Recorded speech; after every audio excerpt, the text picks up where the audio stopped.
Hello everyone, it's Aaron K1994 and I have returned. In this video I'm going to be discussing none other than episode 619 of the Atheist Experience, hosted by Matt Dillahunty and Jen Peoples. In this episode they discuss the would they die for a lie argument, and their objections are just absolutely horrible. So let's get started here. Today's show, I have a question for you, and that is, would you die for a lie? So the claim is that Jesus must have been divine because his disciples wouldn't have died for something that they knew was a lie. So they must have known that he was the Son of God and that he was resurrected. Now, the way that pretty much any Christian apologist on YouTube would use that argument, this is nothing more than a straw man fallacy. Nobody would claim that just because the disciples died for the belief that they saw the risen Jesus, that therefore proves that Jesus rose from the dead. No Christian apologist on YouTube says that, okay? They say that because they died for it, then that proves beyond any reasonable doubt that they believed it, which then you have to explain the origin of the belief in the resurrection. So this is nothing more than a straw man fallacy. And of course, our immediate response to that is to point out that the 9/11 hijackers...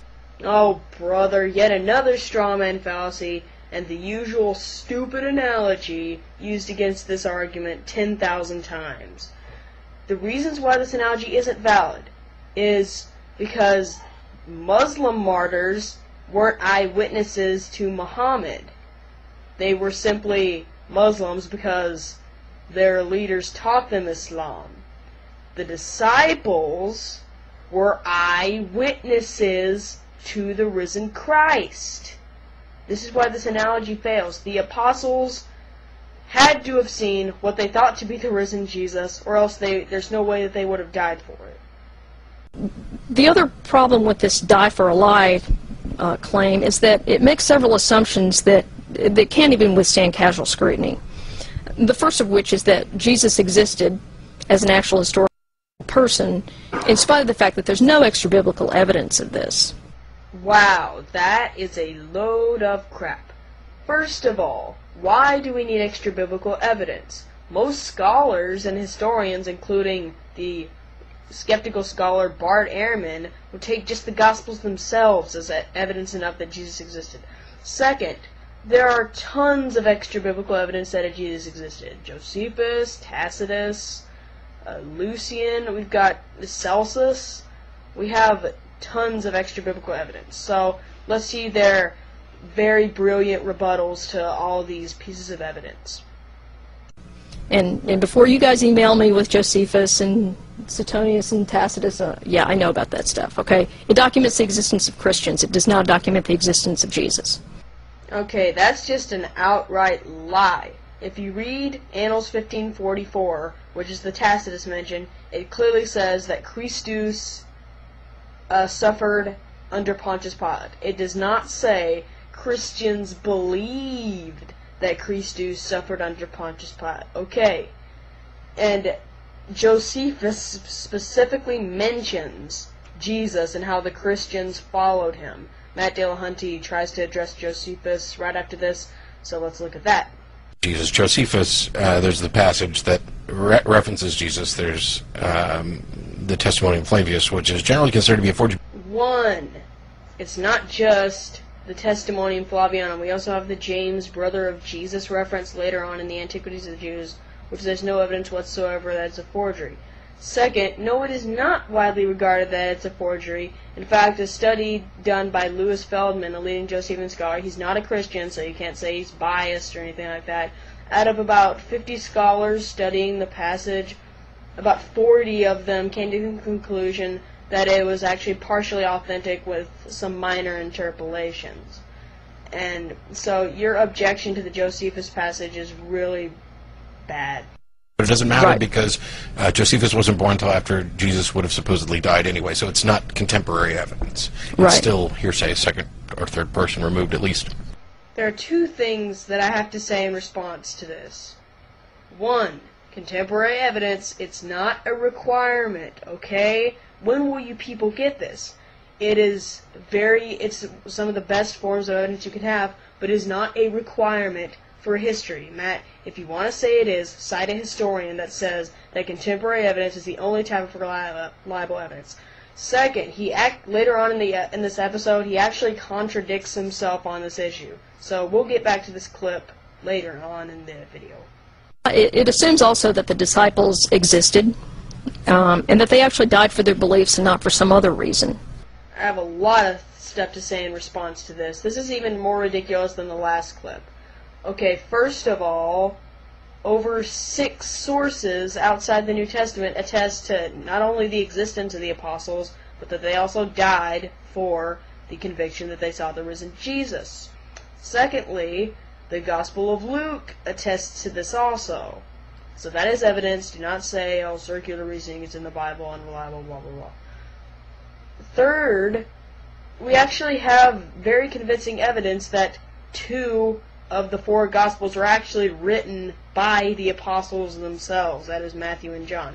I have videos on every Gospel defending their traditional authorship. And this clip was just really, really, absolutely ridiculous.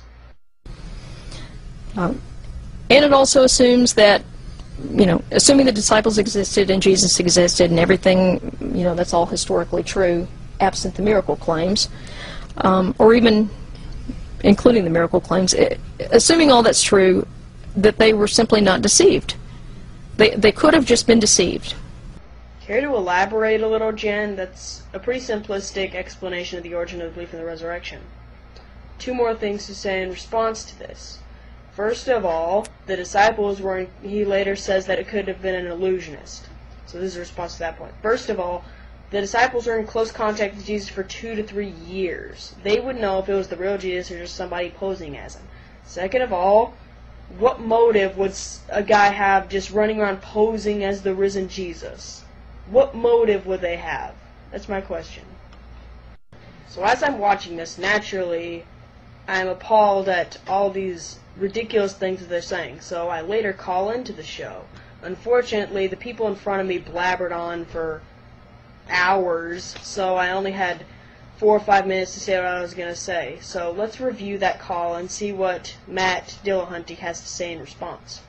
Okay, when addressing the ex-biblical evidence for Jesus, I'm not going to go into Josephus because that just takes way too long, but let's just do Tacitus really quick. Okay, you say that Tacitus, he only referenced Christians, and this it's false. If you go to the Annals 1544, which is a section, it says, Christus, the founder of the name, suffered at the extreme penalty at Pontius Pilate. It does not say... Yes.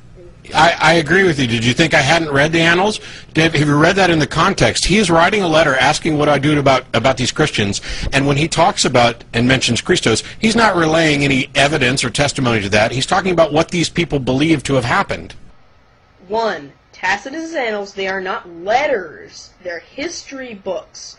Secondly, no, if you read the passage in context, he's clearly recording that Christus, suffered at Pontius Pilate. Third of all, whatever. Let's take what Matt Dillahunty is saying, and that this passage is just the description of what Christians believe. Well, using that logic, it doesn't make any sense, because later on, it's a clearly anti-Christian passage. He calls Christianity a mischievous superstition, hideous evil. So basically, he interviewed these Christians like, oh yeah, our religion's, it's mischievous, it's hideous, it's evil. This is absolutely ridiculous. Okay, you say he wasn't contemporary. Well, what I would say is contemporary evidence is not a requirement for history. You don't have to have a contemporary source. If you'd like to claim that, then could you please cite me a historian that specifically says that you need contemporary evidence? Why would I need to cite a historian? Well, because they know what they're talking about. They're the people who know, the criteria for history. No. Something as common as a crucifixion or something like that, you don't really need contemporary evidence. It's just what I'm saying. And I'm pretty much fine with that.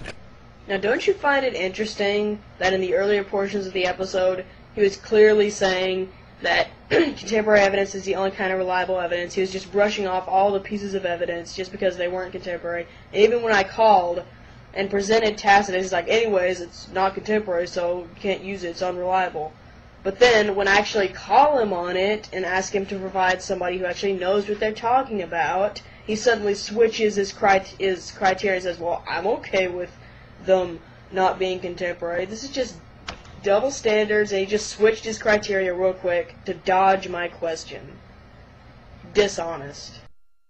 So this concludes my discussion on episode 619 of the Atheist Experience, and showing how they're just amateurs in history, and they have no idea what they're talking about at all. And when they're called on the ridiculous statements that they said earlier in the episode, they switch their criteria real fast just to dodge your question. So, thank you very much for watching, and have a nice day.